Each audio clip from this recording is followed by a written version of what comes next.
Hello guys! Another food for the vlogs video. Today gagawa po tayo ng creamy macaroni soup. Magpakulo tayo ng tubig para sa ating elbow macaroni.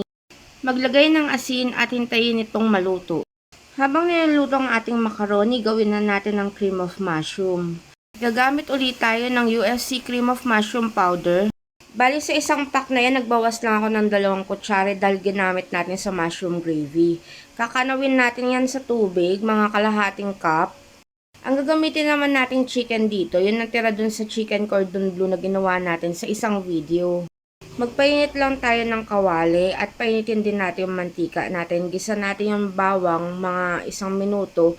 Pwede na natin ilagay yung sibuyas natin. After natin ilagay ang sibuyas natin, gisayin lang ito ng 1 minuto. Pwede na natin ilagay yung natira nating manok. Mas malasang sabaw pag ganyan part ang ginamit natin. Ituloy natin ang paggisa hanggang sa medyo mag-brown na siya. Tapos, timplahan na natin ng asin, paminta at seasoning pampalasa.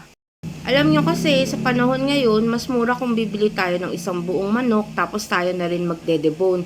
Yung matitira nun, pwede natin gamitin pang sahog. Isama na natin sa paggisa yung carrot natin.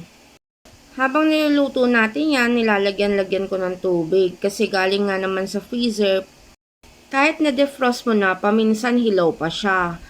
Etong style na lutong ito ay gustong gusto ko talaga dahil bukod sa napakalasa na nga, kalasa nga pa yung Jollibee. Hindi na tayo maglalagay ng hotdog at ham dyan. Ang ilalagay natin mushroom. Naglagay tayo ng mushroom, dapat yung tipong paluto na para hindi siya na-overcook. Pwede na natin ilagay dyan yung ating elbow macaroni. Sa pagkaluto ng elbow macaroni, dapat al dente para pag sinalang natin uli, hindi siya nalalabog. Sa dami ng tubig, tansyahin nyo na lang. Dapat hanggang sa niluluto nyo para pantay yung pagkakaluto. Hindi din pala tayo maglalagay ng cubes dito para hindi nasasapawan yung lasa ng cream of mushroom. Ilagay na natin yung evap natin. Yung maliit na lata na yan, may bawas pa pala dahil ginamit ko nga sa mushroom gravy natin. Pero konti lang naman din yung nabawas ko dyan. At ang goal na lasa na gusto natin ma-achieve dyan ay hindi naman ang classic sopas. Pagkalagay natin ng gatas ay pwede na natin ihalo ang cream of mushroom na kinanaw natin sa tubig. At ganyan nga lang kasimpleng lutuin para na tayong nag-Jollibee.